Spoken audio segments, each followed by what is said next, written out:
Ku zo mu ga yadda ake hada akwatin tuna irin wanda muke kai lefe da su, wanda muke kira traveling bags.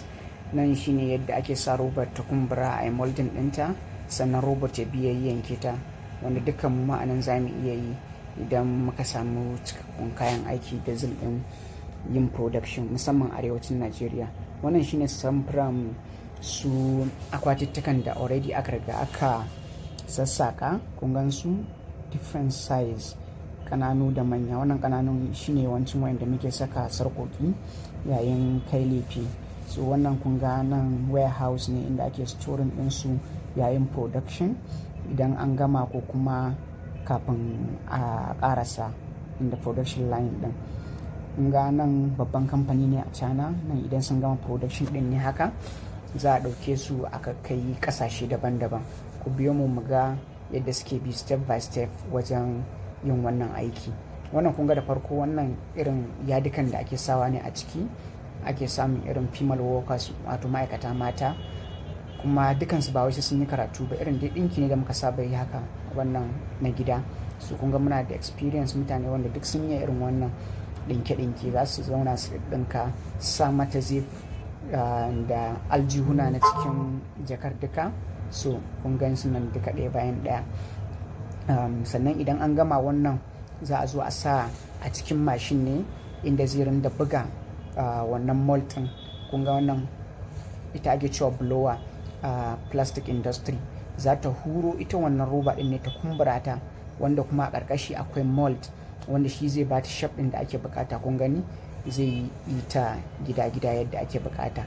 Kun ga an ɗauko ita wannan robar wanda ƙarƙashi za ku ƙarfe ne, wannan wanda zai bata shine kamar skeleton ita wannan akwatin wanda zai rike ta ya bata shape.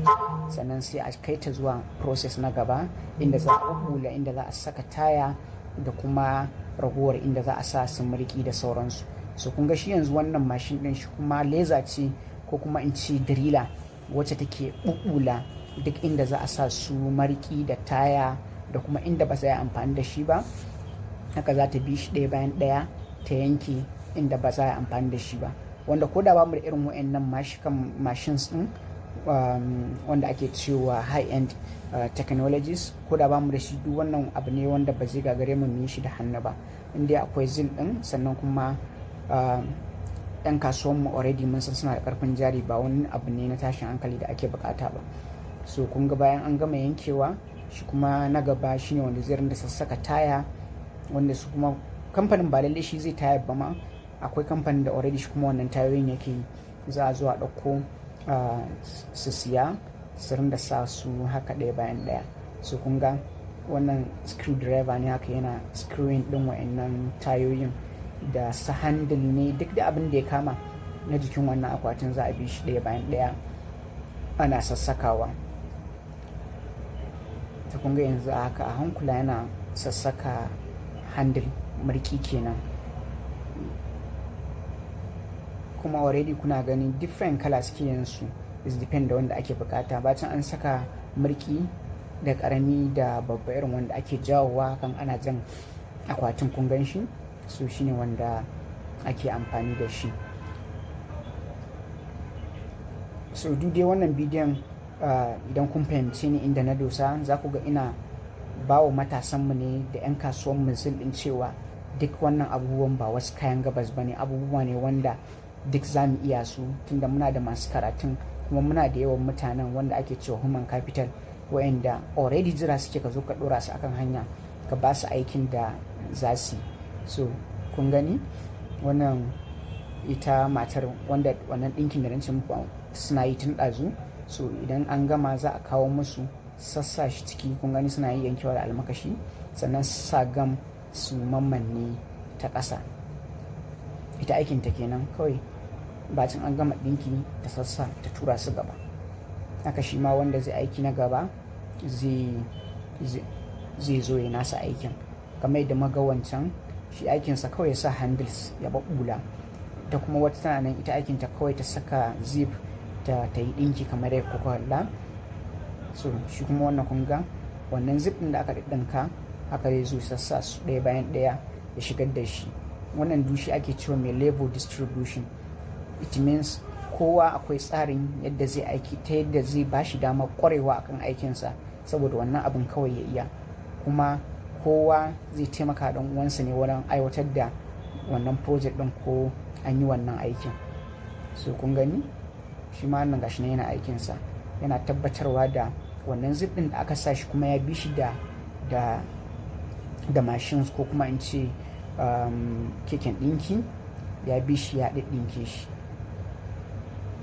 So yanzu kun ga idan ku tattara gaba ɗaya mutanen fa ba su 10 ba sai 'yan machines da ake amfani da shi, amma ka kuyi mamaki akwatuna nawa suke fitarwa duk guda ɗaya. Za su iya fitar da muku da akwata akalla a ce guda 100, don kar a ce ma na zira da yawa. So wannan guda 100 idan ku ɗauko su nawa ne kuɗin akwati guda ɗaya? Ko da a ce 5,000 suke fitar da su, tunda mu muna siya a nan 'yan kasuwa ne, so sai ku buga 100,000 sau 100, kun ga ai kuɗin yana da yawa. So the same thing kun ga wayannan clip ɗin na zip, ita ma ga wacce aikin ta ko za ta zo ta saka wannan clip ɗin da tabbatar kuma suna aiki, wanda ake kira quality control, tabbatar abin da ta sa mai inganci ne yana aiki, sannan sai ta harba shi gaba. Shi ma kuma wannan wanda yake ɗinkin nan zai zo ya ƙara danne wannan zip ɗin ya mammanne shi kamar yadda kuke gani haka. Kamar yadda na sha faɗa, tunda mu ma already muna da ma'aikata ko kuma in ce masana'antun da suke yin roba, su wannan duk ba wani abubuwan wahala ba ne ba. Muna da waɗanda suka iya ɗinki, muna da waɗanda suke aikin leda, aikin roba. So wannan kowane ɗan kasuwa ake bukata ya zo da initiative ɗin cewa Kano za ta zama largest producer na akwatunan lefe. Muna ɗaya daga cikin al'adu ba a Najeriya ba a duniya wanda muke kai al'adar muke amfani da traveling bags sosai da sosai, tunda mu ba iya tafiye-tafiye muke da ita ba. Duk wanda zai aure akalla ba a kasar ba yana buƙatar guda 3 ko guda 4 ko guda 5 wanda zai amfani da ita. Kun ga already akwai demand din a arewacin Najeriya, already kun ga akwai market, mutane suna buƙata. Su kun gani wannan handle din an tabbatar an sa shi an ga yana aiki, sai ta sa su a yi loda. To nan kun ga an gama komai, an sa musu tag, kawai shi shirya su ake yi a tabbatar suna aiki. Kun ga wayannan yan ƙananan kamar sun san mu muke amfani da su, mu ne masu lefe, mu muke amfani da ƙananan da manyan. Sun da su a can turan kawai suna siya ne in za a yi tafiye-tafiye, so su ba su fiye ma siyan wayannan ƙananan ba. Medium ɗin nan ta tsakiya suka fi siya. Mu ne dai nan kun ga tun da set muke siya duka mai amfani da su. Kuma duk market ɗin tasin nan da kuke gani, duk yawan China tunda sun fi kowa yawa a duniya, suna da mutane wajen 1.4 biliyan. Mu kuma gaba ɗaya Najeriya mu miliyan 200 ne, amma dai market ɗin nasu Afirka suke yi wa. Afirka kuma kun ga gaba ɗaya yawan nata bai fi na China ba, amma dai duka kowa kasuwar sa ku ya ce Afirka ne. So ya kamata mu ma mu tashi tunda mu muke da market ɗin, mu muke da masu siya. So wannan kun gani an gama gaba ɗaya, an tattara, ana tutturawa, ana wuwa da set by set za a kai su store. Ku biyo mu cikin wannan pejin nawa don ci gaba da kawo muku irin wayannan processes ɗin ko ci production na abubuwa daban-daban wanda za mu je mu rinda karuwa, mu ga yadda ake yi, kuma mu yi karatun ta nutsu ta yadda mu ma za mu bunƙasa namu yankin. Mun gode. Ku faɗa mana ra'ayoyinku da bidiyon da ya kamata mu yi a comment section nan gaba. Mun gode.